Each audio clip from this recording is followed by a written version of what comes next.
Pertanyaannya sekarang adalah, apakah Musa dan Elia termasuk murid Yesus? Jawabannya adalah iya. Mereka adalah dua pohon zaitun dan juga dua kaki tiang dan juga dua saksi Yesus. Mereka lebih dari sekedar murid Yesus. Hai, salam. Terima kasih sudah mengklik video ini. Terima kasih juga bagi Anda yang sudah subscribe. Kali ini saya masih akan berbagi pengertian seputar akhir zaman. Dan yang kita bahas kali ini adalah sesuatu yang saya yakin menarik bagi Anda ya, yaitu manusia tertua di dunia. Tepatnya murid Yesus yang masih hidup sampai sekarang. Wow, itu lebih dari 2000 tahun umurnya Bapak Ibu Saudara-saudaraku. Doa saya, materi ini akan menginspirasi dan memberkati Anda. Oke, tanpa basa-basi, kita akan segera mulai.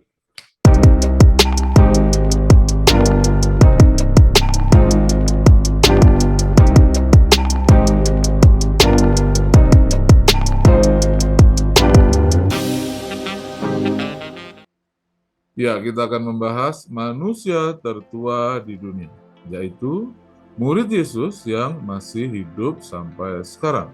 Benarkah ada manusia yang umurnya setua itu lebih dari 2000 tahun? Kita akan melanjutkan, kita akan mendalaminya. Semoga ini akan menjadi sesuatu yang penting dan menjadi berkat bagi Anda. Haleluya.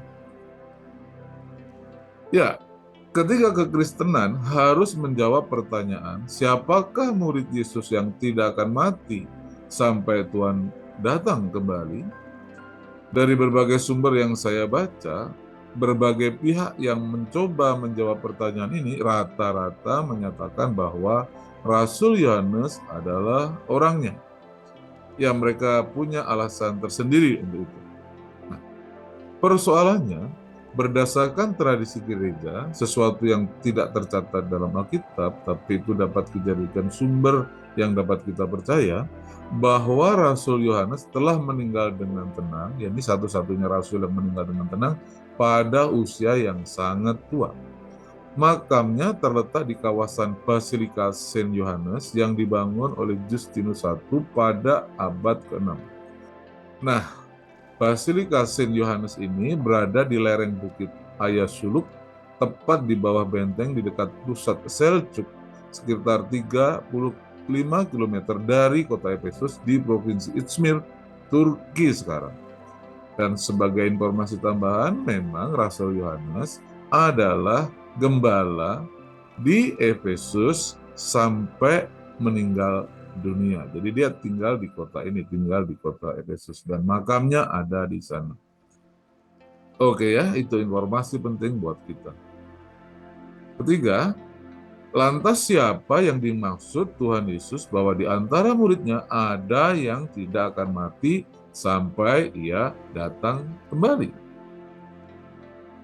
Nah, pengajaran akhir zaman yang berjudul Manusia Tertua di Dunia ini dengan subtema murid Yesus yang masih hidup sampai sekarang akan membahas dan menjawab pertanyaan ini dengan tuntas.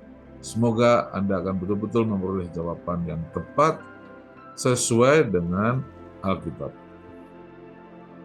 Ada 3 topik yang kita akan bahas. Pertama, benarkah ada murid yang tidak akan mati? Kedua, Tuhan Yesus memperkenalkan siapakah mereka. Ketiga, hanya mereka yang bisa hidup selama itu. Oke, kita akan membahas satu persatu dari ketiga topik ini. Pertama, benarkah ada murid yang tidak akan mati? Ya, kita akan memeriksa data sumber yang menyatakan bahwa ada pernyataan dari Tuhan Yesus pribadi bahwa di antara muridnya ada yang tidak akan mati sampai ia datang kembali. Kita menemukan itu pada Matius pasal 16 ayat 27 sampai 28 sebagai berikut. Sebab anak manusia akan datang dalam kemuliaan Bapanya diiringi malaikat-malaikatnya. Pada waktu itu ia akan membalas setiap orang menurut perbuatannya. Aku berkata kepadamu, sesungguhnya di antara orang yang hadir di sini, ada yang tidak akan mati sebelum mereka melihat Anak Manusia datang sebagai Raja dalam kerajaannya. Jadi maksudnya adalah ada di antara murid yang hadir di sini yang tidak akan mati sampai, ya bukan sebelumnya, sampai mereka melihat Anak Manusia. Teks aslinya itu sampai mereka melihat Anak Manusia itu datang sebagai Raja. Nah, berdasarkan nats ini maka benar, ya benar apanya? Benar bahwa pada waktu Tuhan membicarakan kedatangannya yang kedua kali bersama para malaikatnya, ia menyatakan bahwa akan ada muridnya yang hadir di situ, orang-orang yang hadir di situ, tidak akan mati sampai ia datang kembali. Jadi pernyataan bahwa ada murid yang tidak akan mati itu betul-betul benar dan langsung dari perkataan Tuhan sendiri. Nah, pertanyaan besarnya adalah siapakah dia? Ya, kita akan langsung membahas pada topik kedua. Topik keduanya adalah Tuhan Yesus memperkenalkan siapakah mereka. Ya, ini ada Matius pasal 17 ayat 1 sampai 5. Berkata sebagai berikut. 6 hari kemudian, 6 hari dari mana? 6 hari daripada waktu Tuhan menyatakan kepada murid-murid tadi, kepada orang-orang yang hadir itu, 6 hari setelah Tuhan membuat pernyataan bahwa di antara murid-muridnya itu ada yang tidak akan mati. Nah, 6 hari setelah itulah kemudian Yesus membawa Petrus, Yakobus, dan Yohanes, saudaranya, dan bersama-sama dengan mereka ia naik ke sebuah gunung yang tinggi. Di situ mereka sendiri saja pada awalnya. Lalu Yesus berubah rupa di depan mata mereka. Wajahnya bercahaya seperti matahari dan pakaiannya menjadi putih bersinar seperti terang. Maka tampak kepada mereka Musa dan Elia sedang berbicara dengan dia. Musa dan Elia berdiri di hadapan Tuhan dan berbicara dengan Tuhan Yesus Kristus. Kata Petrus kepada Yesus, Tuhan, betapa bahagianya kami berada di tempat ini. Jika engkau mau, biarlah kudirikan di sini 3 kemah, 1 untuk engkau, 1 untuk Musa, dan 1 untuk Elia. Dan tiba-tiba sedang ia berkata-kata, turunlah awan yang terang menaungi mereka, dan dari dalam awan itu terdengar suara yang berkata, inilah anak yang kukasihi, kepadanya lah aku berkenan. Dengarkanlah dia. Nah, ini adalah peristiwa penting. Begitu pentingnya peristiwa ini, khususnya bagi bangsa Israel, maka Tuhan membutuhkan saksi-saksi kunci. Ada 2 kelompok saksi kunci di sini, yaitu Petrus, Yakobus, dan Yohanes. Ketiga rasul ini. Tapi juga Tuhan butuh saksi-saksi lain yang akan menjadi saksi Tuhan untuk bangsa Israel di masa kesusahan besar kelak. Itulah sebabnya selain Petrus, Yakobus, dan Yohanes, maka ada juga Musa dan Elia. Mereka ini akan menjadi saksi pada zaman yang berbeda. Petrus, Yakobus, Yohanes akan menjadi saksi Tuhan selama hidupnya. Akan tetapi kelak menjelang Tuhan datang yang kedua kali, tepatnya pada 3,5 tahun itu, di mana Allah berjanji untuk menyelamatkan bangsa Israel, ia membutuhkan juga saksi kunci. Dan seorang saksi yang baik itu harus lebih dari 1. Maka di sini muncul 2 nama ini, yaitu Musa dan Elia, untuk menjadi saksi atas peristiwa yang sangat penting. Peristiwa apa itu? Yaitu peristiwa di mana Allah Bapa di gunung itu turun untuk membuat pernyataan mengenai siapakah Tuhan Yesus Kristus itu.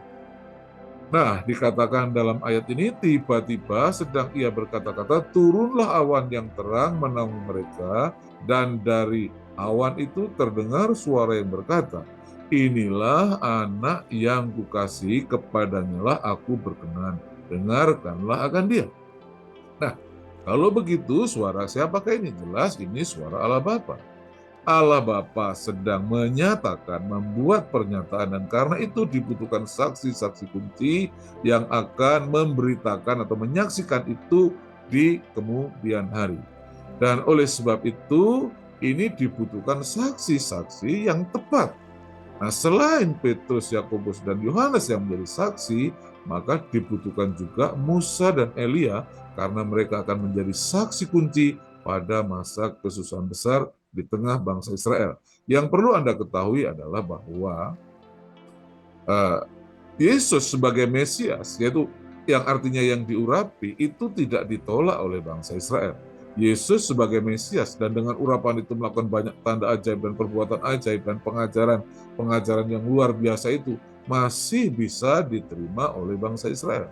Akan tetapi ketika Yesus mengatakan, "Akulah anak Allah," maka orang-orang Yahudi dalam hal ini langsung ingin membunuhnya.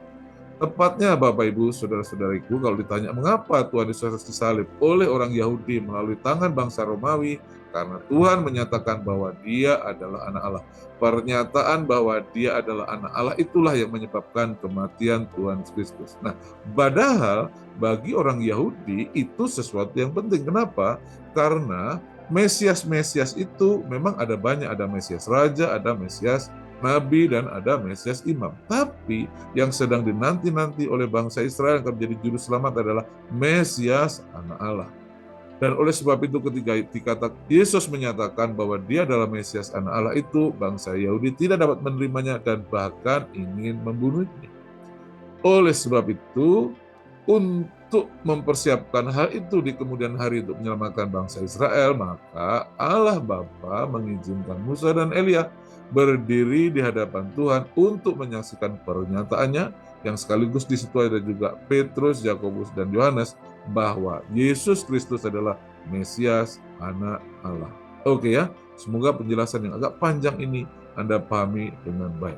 Jadi, 6 hari setelah Tuhan menyatakan bahwa di antara murid-murid ada yang tidak akan mati sampai Ia datang kembali sebagai Raja, Tuhan mengajak Petrus, Yohanes, dan Yakobus ke sebuah gunung tinggi untuk mendengar pernyataan dari Allah Bapa bahwa Yesus adalah anak Allah. Dan ternyata selain mereka bertiga, di sana juga ada Musa dan Elia, dua manusia yang umurnya sangat panjang, yang kelak akan menjadi saksi atau untuk menjadi saksi bahwa Yesus adalah Mesias anak Allah bagi bangsa Israel.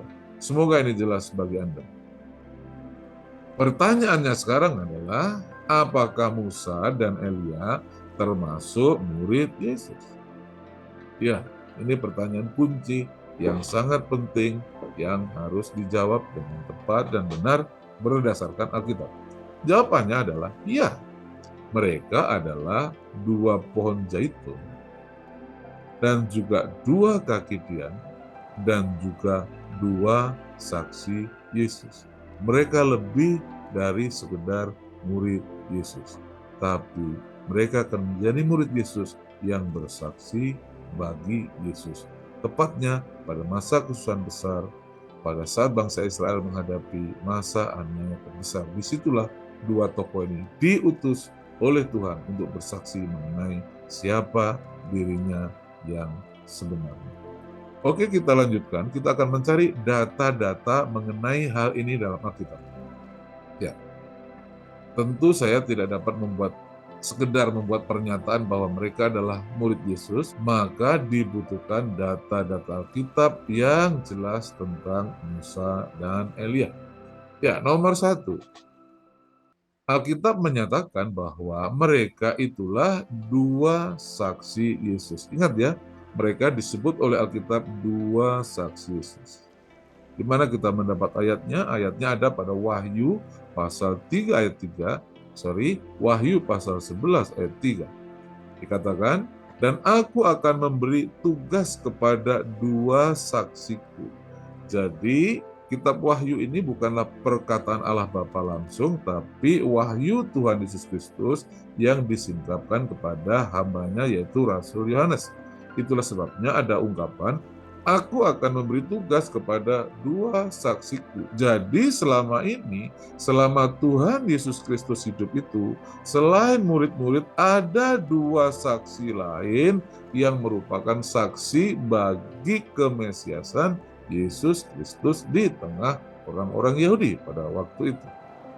Nomor satu, dua saksi itu adalah saksi bahwa Yesus adalah Mesias Anak Allah. Tadi ayatnya sudah kita baca, tapi kita akan baca lagi untuk memperlengkapi data kita.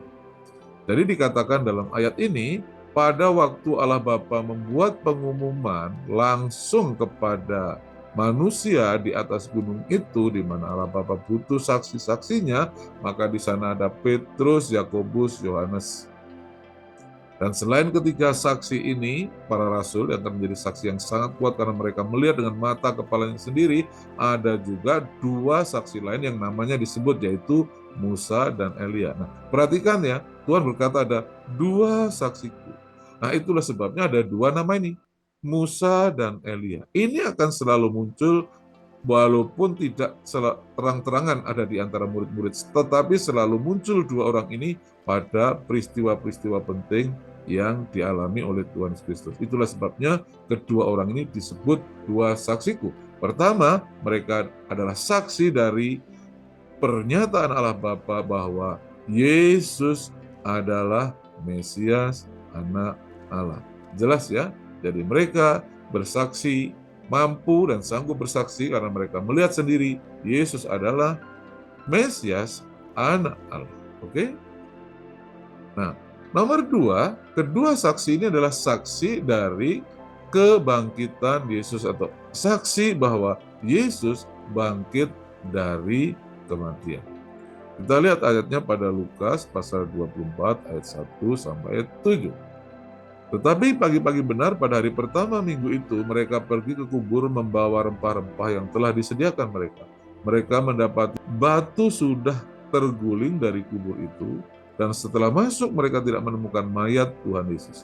Sementara mereka berdiri termangu-mangu karena hal itu, tiba-tiba, perhatikan ya, tiba-tiba ada dua orang berdiri dekat mereka memakai pakaian yang berkilo-kiloan. Mereka sangat ketakutan dan menundukkan kepala, tetapi kedua orang itu berkata kepada mereka, "Mengapa kamu mencari Dia yang hidup di antara orang mati? Ia tidak ada di sini, ia telah bangkit." Jadi dua saksi ini menyatakan Yesus telah bangkit. Jadi mereka adalah saksi dari kebangkitan Yesus. Ingatlah apa yang dikatakannya pada kamu ketika ia masih di Galilea, yaitu bahwa Anak Manusia harus diserahkan ke tangan orang-orang berdosa dan disalibkan dan akan bangkit pada hari yang ketiga. Nah, selain mereka punya pengetahuan firman Allah, apa yang Tuhan katakan sehubungan dengan kematian dan kebangkitannya, mereka juga benar-benar telah menjadi saksi dari peristiwa kebangkitan Tuhan Yesus Kristus. Dengan lain kata, dua saksi ini, yaitu Musa dan Elia, adalah saksi bahwa Yesus bangkit dari kematian. Oke, kita lanjutkan lagi, satu lagi. Nah, yang ketiga, kedua saksi ini adalah juga saksi dari Yesus naik ke surga. Terdapat pada Kisah Para Rasul pasal 1 ayat 9 sampai 11, sesudah mengatakan demikian terangkatlah ia, maksudnya Tuhan Yesus setelah berbicara ia terangkat, ia disaksikan oleh mereka dan awan menutupinya dari pemandangan mereka. Ketika mereka sedang menatap ke langit waktu yang naik itu, tiba-tiba berdirilah dua orang yang berpakaian putih dekat mereka. Jadi sekali lagi tiba-tiba muncul dua orang. Siapa dua orang itu? Dua saksi Yesus. Siapa dua orang yang menjadi dua saksi Yesus itu? Tidak lain adalah Musa dan Elia. Oke, yang akan terus bergerak untuk menjalankan misi atau tugasnya. Dan ia berkata kepada mereka, "Hai orang-orang Galilea, mengapakah kamu berdiri melihat ke langit? Yesus ini yang terangkat ke surga." Jadi mereka saksi bahwa Yesus terangkat ke surga, meninggalkan kamu akan datang kembali dengan cara yang sama seperti kamu lihat dia naik ke surga. Jadi jelas ya, dua saksi ini muncul pada waktu Tuhan Yesus naik ke surga. Jadi dua saksi ini adalah saksi bahwa Yesus telah naik ke surga. Nah, jadi dengan demikian kedua saksi ini, yaitu dua saksi Yesus ini adalah saksi bahwa Yesus Mesias Anak Allah yang hidup, Yesus bangkit dari kematian, dan Yesus naik ke surga. Jadi mereka disebut sebagai saksi Yesus karena mereka menyaksikan secara langsung bahwa Yesus adalah Mesias Anak Allah, bangkit dari kematian, dan naik ke surga. Saksi yang benar-benar valid dan sangat amat dapat dipercaya, yaitu Musa dan Elia. Ya, kita akan melihat data-data Alkitab tentang Musa dan Elia. Nomor 2, kita temukan pada Wahyu pasal 11 ayat 4. Tadi Wahyu pasal 11 ayat 3, sekarang ayat 4 dikatakan sebagai berikut. Mereka, yaitu dua saksi itu oleh Tuhan disebut seperti ini. Mereka adalah satu, dua pohon zaitun.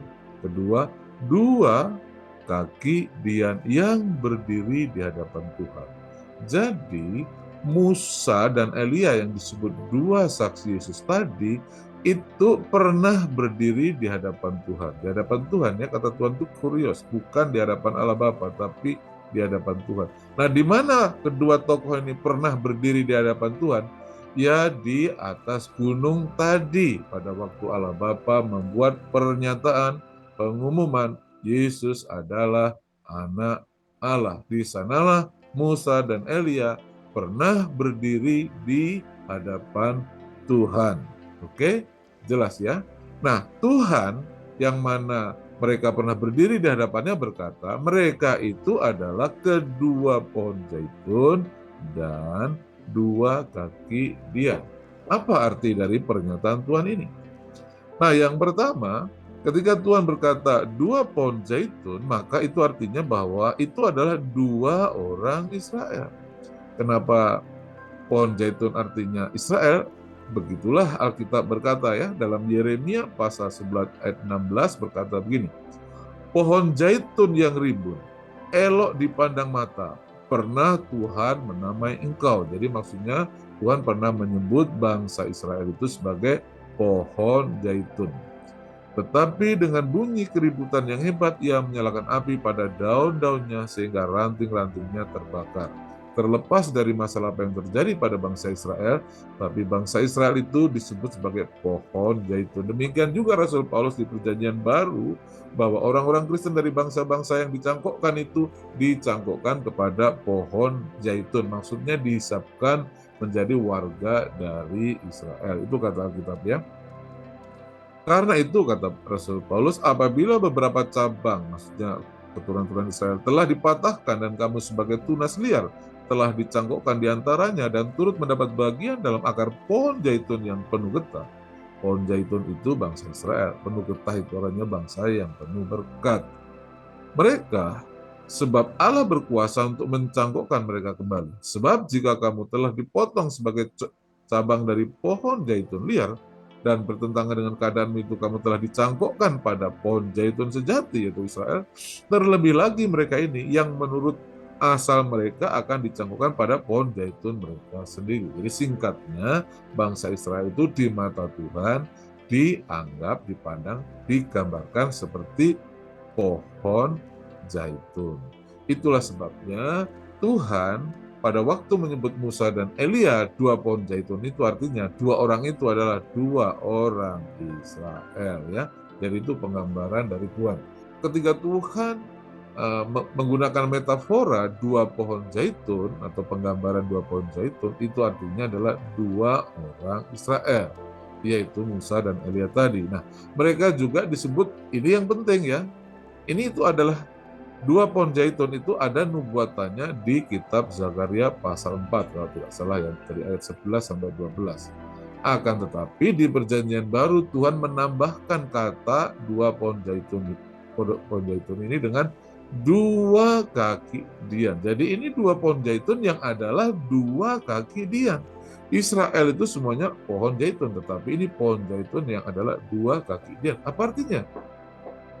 Kaki dian, nomor 2 kita lihat, ya.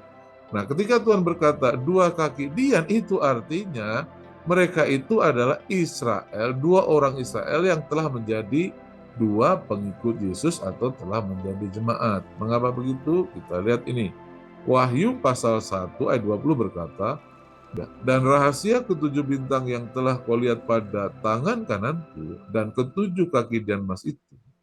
Ketujuh bintang itu ialah malaikat ketujuh jemaat. Nah, sekarang perhatikan yang warna biru ini. Ketujuh kaki dian itu ialah ketujuh jemaat. Jadi Tuhan Yesus mengatakan bahwa kaki dian itu adalah lambang dari jemaat. Oke, jadi kalau pohon zaitun itu lambang bangsa Israel, maka kaki dian itu lambang dari jemaat. Jadi kalau disebut dua pohon zaitun itu adalah dua kaki dian, juga artinya mereka ini adalah dua orang Israel yang telah menjadi jemaat, menjadi pengikut Yesus atau menjadi orang Kristen. Oke, jelas ya, itu data kedua dari Alkitab mengenai Musa dan Elia. Jadi Musa dan Elia oleh Tuhan Yesus disebut sebagai dua orang Israel yang telah menjadi pengikutnya atau menjadi jemaatnya atau menjadi orang Kristen. Itu yang Tuhan katakan ya. Oke, kita lanjutkan. Nah, sekarang kita akan melihat data ketiga dari data Alkitab tentang Musa dan Elia. Kita temukan itu pada Wahyu pasal 11 ayat 7.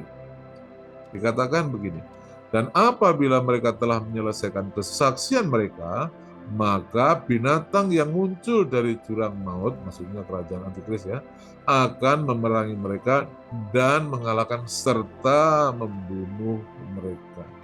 Nah, dua saksi itu ribuan tahun tidak mati, tetapi nanti setelah mereka menyelesaikan kesaksian mereka, pada saat itulah mereka akan mati. Tapi fokus kita bukan pada masalah itu. Fokus kita pada kata telah menyelesaikan kesaksian mereka. Jadi Tuhan menyebut bahwa mereka itu selama masa 3,5 tahun itu menjalankan tugas mereka, yaitu menyampaikan kesaksian mereka. Setelah selesai 3,5 masa tahun kesusahan zaman antikris itulah kesaksian mereka telah selesai ya. Mereka menyelesaikan kesaksiannya di tengah-tengah bangsa Israel. Nah, ini ayat yang tidak kalah menariknya terdapat pada Lukas 16 ayat 27 sampai 29. Ya, background dari nas ini adalah Tuhan Yesus membuat perumpamaan orang kaya dan orang miskin itu ya, antara Lazarus dan orang kaya itu, yang mana orang kaya itu kemudian masuk neraka dan minta pertolongan kepada Bapak Abraham agar saudara-saudaranya diberitahu supaya mereka jangan sampai ke neraka sama seperti yang ia rasakan. Nah, saya bacakan ayat yang 27, 29 sampai 29 ini. Kata orang kaya itu yang sudah masuk neraka itu kepada Bapak Abraham, kalau demikian aku minta kepadamu Bapak, maksudnya Bapak Abraham, supaya engkau menyuruh dia ke rumah ayahku, maksudnya Lazarus itu ya. Sebab masih ada 5 orang saudaraku, supaya ia memperingati mereka dengan sungguh-sungguh, agar mereka jangan masuk kelak ke dalam tempat penderitaan ini. Nah, orang kaya yang masuk neraka itu berkata, kirim Lazarus yang sudah mati itu ke rumahku untuk memperingatkan saudaraku supaya mereka jangan sampai ke tempat penderitaan ini, ke neraka di mana ia berada itu. Nah, kemudian jawab Bapak Abraham adalah, tetapi kata Abraham, ada pada mereka kesaksian Musa dan para nabi, tentu maksudnya Nabi Elia ya. Baiklah mereka mendengarkan kesaksian itu. Jadi, nah jangan lupa yang meskipun tokoh yang dibicarakan di sini adalah Bapak Abraham, Lazarus dan orang kaya itu, tapi yang berbicara ini adalah Tuhan Yesus. Tuhan Yesus sedang menyampaikan suatu perumpamaan, ya, suatu kisah atau suatu perumpamaan mengenai orang kaya dan Lazarus itu. Nah, ketika orang ini berkata, kirimlah Lazarus itu supaya memperingatkan saudaraku, ya Bapak Abraham menolak permintaan ini, ya, tetapi memberikan penjelasan bagaimana caranya supaya jangan masuk ke tempat penderitaan, yaitu bagaimana caranya supaya jangan masuk ke neraka. Caranya adalah ada pada mereka kesaksian Musa dan para nabi, maksudnya, dan Elia, ya. Baiklah mereka mendengar kesaksian itu. Ingat ya, Tuhan Yesus dalam perumpamaannya tidak mengatakan, baiklah mereka membaca kitab Taurat atau kitab para nabi. Bukan itu. Yang Tuhan katakannya, ada pada mereka kesaksian Musa. Jadi, cara untuk terhindar dari neraka, cara untuk terhindar tidak masuk ke tempat penderitaan itu, berdasarkan perkataan Tuhan, caranya adalah dengarkan kesaksian Musa. Dan pertanyaan besarnya adalah kesaksian macam apa yang bisa membuat orang tidak masuk neraka, yaitu mendengar kesaksian Musa dan Elia tentang Injil keselamatan yang telah dikerjakan oleh Yesus Kristus, Mesias, Anak Allah itu. Itulah inti kesaksian yang dimiliki dan yang dibawa oleh Nabi Elia. Mungkin Anda teringat ya peristiwa bagaimana Cornelius, ya, tentara Romawi yang baik hati itu diselamatkan oleh Tuhan. Caranya adalah mereka disuruh menjemput Petrus supaya Petrus khotbah di rumahnya. Setelah Petrus khotbah di rumahnya, maka Cornelius dan sisi keluarganya diselamatkan. Kenapa setelah Petrus khotbah di rumahnya, Cornelius dan sisi keluarganya bisa diselamatkan? Karena Petrus menyampaikan kesaksian, yaitu Injil Yesus Kristus. Yesus Kristus adalah Mesias, Anak Allah yang telah menjadi juru selamat manusia. Hanya dengan inilah mereka bisa selamat. Orang mati bangkit dari neraka tidak akan bisa menyelamatkan dan belum tentu didengar. Didengar pun belum tentu bisa menyelamatkan. Tetapi yang pasti bisa menyelamatkan adalah kesaksian Musa dan Elia. Kenapa? Karena Musa dan Elia itu adalah menyampaikan kesaksian, yaitu memberitakan Injil keselamatan dalam Yesus Kristus atau dalam Mesias, Anak Allah itu. Jadi selama masa kekhususan besar 3,5 tahun itu, Musa dan Elia ditugaskan untuk memberitakan Injil. Maksudnya bersaksi kepada bangsa Israel agar mereka diselamatkan dari api neraka. Topik yang tadi dibicarakan, dibahas antara orang kaya itu dan Bapak Abraham. Itulah sebabnya Bapak Abraham berkata bahwa ada pada mereka kesaksian Musa. Jadi kalau tidak mau ke tempat penderitaan ini, ke neraka ini, dengarkanlah kesaksian Musa dan Elia. Kenapa? Karena kesaksian Musa itu berisi kabar baik mengenai Yesus Kristus, Mesias, Anak Allah yang hidup, Juru Selamat manusia. Dengan mendengarkan berita Injil itu mereka diselamatkan. Mengapa? Sebab Injil adalah kekuatan Allah yang menyelamatkan setiap orang yang percaya. Ya, Anda bisa cek nats itu di Roma pasal 1 ayat 16 sampai ayat 17. Oke, jelas ya? Kita lanjutkan. Jadi kesimpulannya, Musa dan Elia adalah dua orang Israel yang telah menjadi Kristen, menjadi pengikut Yesus atau menjadi jemaat, dan juga menjadi saksi Yesus. Maksudnya melihat langsung semua peristiwa yang terjadi selama Tuhan Yesus Kristus 3,5 tahun melakukan pelayanannya di Israel pada waktu itu, dan juga akan ditugaskan menjadi pemberita Injil di Israel pada masa kesusahan besar itu.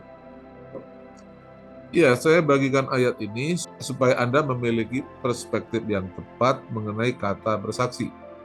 Kisah Rasul pasal 20 ayat 24, Rasul Paulus berkata begini, "Tetapi aku tidak menghiraukan nyawaku sedikit pun, asal saja aku dapat mencapai garis akhir dan menyelesaikan pelayanan yang ditugaskan oleh Tuhan Yesus kepadaku untuk memberi kesaksian." Nah, jadi tugas pelayanan Rasul Paulus apa? Memberi kesaksian tentang apa? Tentang Injil kasih karunia Allah. Injil kasih karunia Allah itu adalah orang diselamatkan melalui iman percaya kepada Yesus Kristus, Mesias, Anak Allah yang hidup. Oke, jelas ya? Nah, kita akan bahas bagian terakhir, bagian ketiga, hanya mereka yang bisa hidup selama itu. Maksudnya, memang hanya Musa dan Elia lah yang bisa hidup selama itu. Ya, mari saya bacakan bagi Anda nats Alkitab ini, Wahyu pasal 11 ayat 7 sampai 8 dan ayat 11 sampai 12, yaitu bahwa Musa dan Elia itu baru akan mati menjelang Tuhan datang kembali. Ayat 7. Dan apabila mereka telah menyelesaikan kesaksian mereka, maka binatang yang muncul dari jurang maut dan yang memerangi mereka dan mengalahkan mereka serta membunuh mereka, dan mayat mereka akan terletak di atas jalan raya kota besar ini yang dimaksud Yerusalem ya, yang secara rohani disebut Sodom dan Mesir, di mana Tuhan mereka juga disalibkan. Tuhan disalib di Yerusalem. 3,5 hari kemudian, jadi setelah Antikris membunuh Musa dan Elia di jalan raya di luar dari bait Allah yang telah diberi garis perlindungan itu, di luar lokasi itu mereka berhasil dibunuh oleh Antikristus.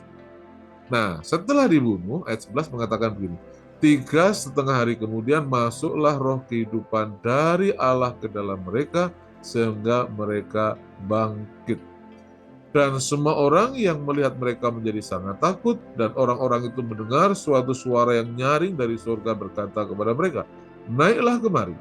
Lalu naiklah mereka ke langit, diselubungi awan, disaksikan oleh musuh-musuh mereka.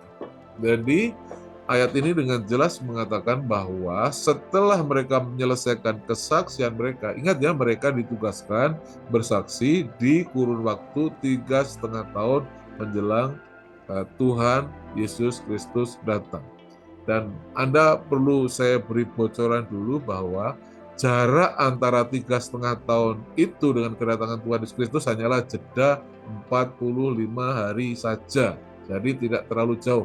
Singkatnya, setelah selesai masa kesusahan besar itu, 45 hari kemudian Tuhan Yesus Kristus sudah datang ke bumi sebagai Raja di atas segala raja. Oke, itu ayatnya sangat jelas sekali. Nah, jadi Musa dan Elia baru mati setelah menyelesaikan tugas mereka sebagai pemberita Injil atau saksi Yesus di Israel selama masa kesusahan besar itu.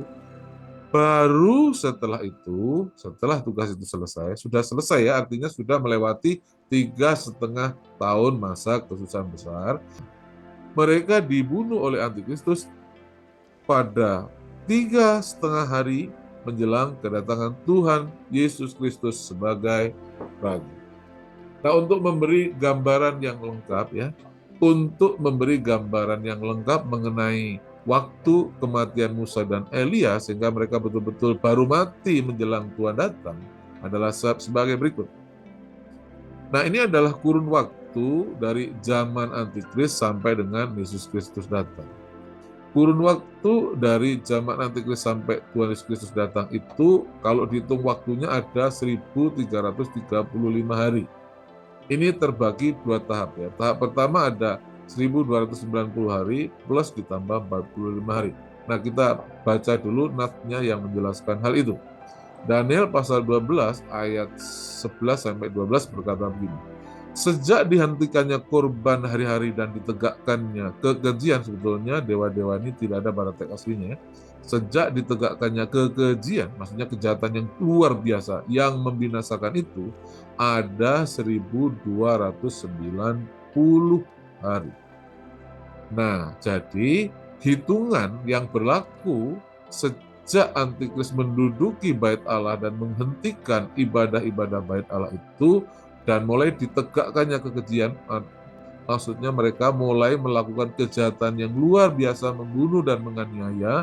Itu kurun waktunya adalah 1290 hari atau 3,5 tahun. Inilah masa kesusahan besar itu, atau juga yang kita sebut sebagai meterai kelima ya. Saya sering menyebutnya sebagai meterai kelima.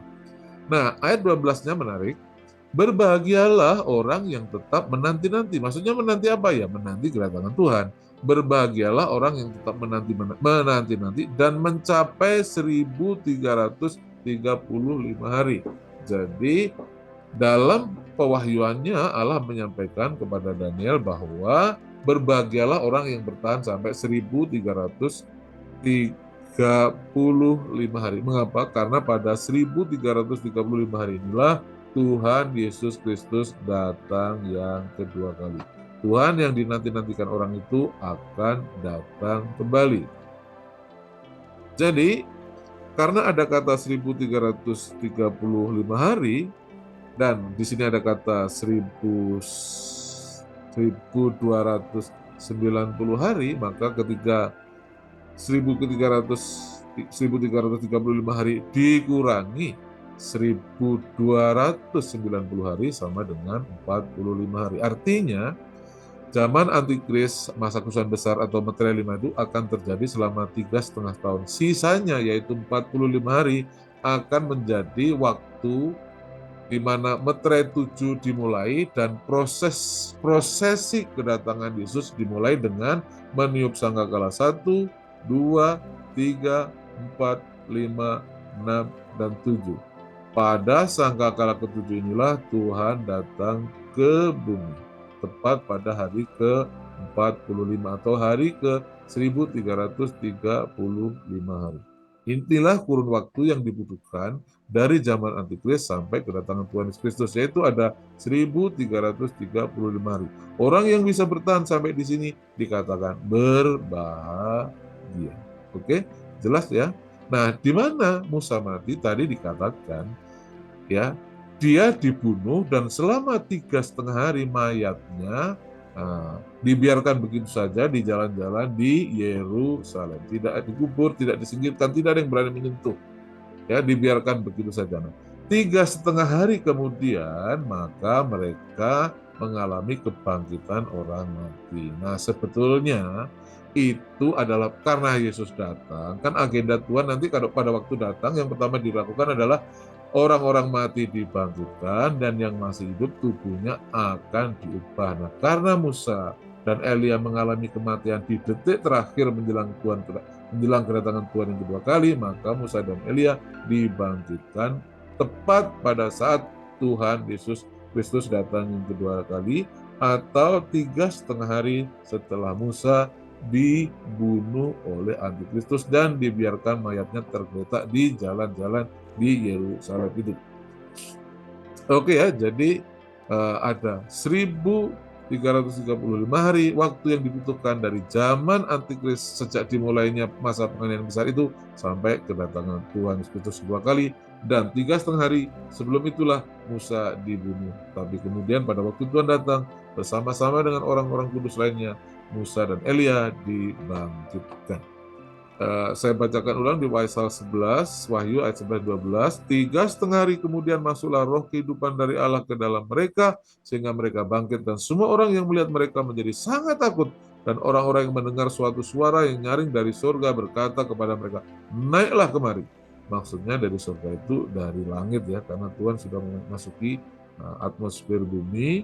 Naiklah kemari, lalu naiklah mereka ke langit ya, diselubungi awan, disaksikan oleh musuh-musuh mereka. Jadi tepat seperti kata kitab, Musa dan Elia melihat Yesus datang sebagai raja. Jadi siapakah murid Yesus yang umurnya sangat panjang itu? Ya, hanya Musa dan Elia yang bisa hidup selama itu. Ya, saya sampaikan beberapa catatan penting karena mungkin ada beberapa pertanyaan yang ingin Anda kemukakan. Nomor 1, Elia memang belum mati, tetapi Musa sudah mati. Benar, Musa memang sudah mati. atau tepatnya pernah mati. Akan tetapi tubuh Musa diambil atau diamankan oleh Mikhael. Anda bisa melihat itu di Yudas pasal 1 ayat 9, ya, dan kembali dipakai oleh Musa. Itulah sebabnya Musa bisa terlihat ya secara fisik oleh orang-orang yang pada waktu itu ada di makam Tuhan Yesus dan ada di rombongan melihat Tuhan Yesus Kristus naik ke surga itu. Apa artinya? Artinya Musa dihidupkan kembali dengan mengenakan tubuh yang sama seperti kita yang masih bisa mati. Jadi tubuh yang dipakai Musa itu masih sejenis tubuh yang masih bisa mati. Sama juga dengan tubuh yang digunakan oleh Elia. Oke? Nah, kedua, mungkin ada yang bertanya, kalau begitu mengapa mereka bisa berumur sangat panjang? Jawabannya adalah karena mereka adalah dua manusia yang sama-sama pernah berada di hadirat Allah Bapa dalam kurun waktu yang cukup lama. Dengan mengenakan tubuh manusia biasa itu. Ya, Anda masih mengingatkan bagaimana Musa hanya 40 hari ada di hadirat Tuhan saja, tubuhnya sudah berubah. Molekul-molekul tubuhnya sudah berubah jadi bercahaya. Anda ingat itu ya? Nah, setelah ribuan tahun Musa dan Elia itu berada di seputar hadirat Allah, ada di surga. Maka itulah yang menyebabkan molekul tubuh mereka mengalami perubahan, di mana tubuh mereka menjadi bercahaya dan berumur sangat panjang. Walaupun begitu, tubuh mereka masih bisa mati. Hanya umurnya menjadi sangat panjang, atau dengan kata lain sangat sehat sekali. Oke, kita lanjutkan. Mungkin ada yang bertanya, mengapa mereka yang harus memberitakan Injil di Israel? Jawabannya adalah karena hanya Musa dan Elia, tokoh yang dihargai dan dihormati bangsa Israel. Itulah sebabnya hanya mereka berdua tokoh yang paling tepat untuk menjadi saksi Yesus, maksudnya pemberita Injil, yang dapat diterima oleh bangsa Israel. Ya, kalau Anda juga ingin memberitakan Injil ke Israel, ya boleh-boleh saja. Tapi kalau dicuekin atau diketawain, ya jangan kecewa. Kenapa? Ya karena memang bangsa Israel itu menganggap dirinya lebih tinggi dari bangsa Goyim, bangsa-bangsa seperti kita. Oke? Keempat, mungkin ada yang bertanya, bagaimana Israel dapat mengenali bahwa mereka adalah Musa dan Elia? Ya, bangsa Israel akan dengan mudah mengenali Musa dan Elia karena mereka tetap memiliki urapan atau kuasa nabi yang mampu melakukan mukjizat dan tanda-tanda ajaib seperti merubah air menjadi darah, menurunkan api dari langit. Sama seperti pada masa dahulu. Ya, Anda bisa lihat ayatnya itu pada Zakaria pasal 4 ayat 12 sampai 14 dan Wahyu pasal 11 ayat 3 sampai 6. Mereka masih tokoh yang sama dengan urapan dan kuasa yang sama. Nah, semua itu adalah rancangan dari Allah Bapa agar bangsa Israel dengan mudah dapat menerima kabar baik bahwa Yesus Kristus adalah Mesias Anak Allah, yang dengan itu seluruh Israel akan diselamatkan. Selamatkan sama seperti kita ya, sebagaimana yang telah dinubuatkan dalam Alkitab. Anda bisa melihat nubuatan itu di Roma pasal 11 ayat 25 sampai 26. Setelah bangsa-bangsa diselamatkan, pada akhirnya Allah kembali menyelamatkan bangsa Israel. Dan untuk itu Allah butuh tokoh yang tepat yang dapat dipakainya untuk memberitakan Injil. Kenapa harus Injil? Karena hanya Injil lah kekuatan Allah yang dapat menyelamatkan. Kalau mau selamat, ya dengarkan Injil. Demikian tadi manusia tertua di dunia, yaitu murid Yesus yang masih hidup sampai sekarang. Semoga Anda terinspirasi dan terberkati. Sampai bertemu di video selanjutnya. Tuhan Yesus memberkati.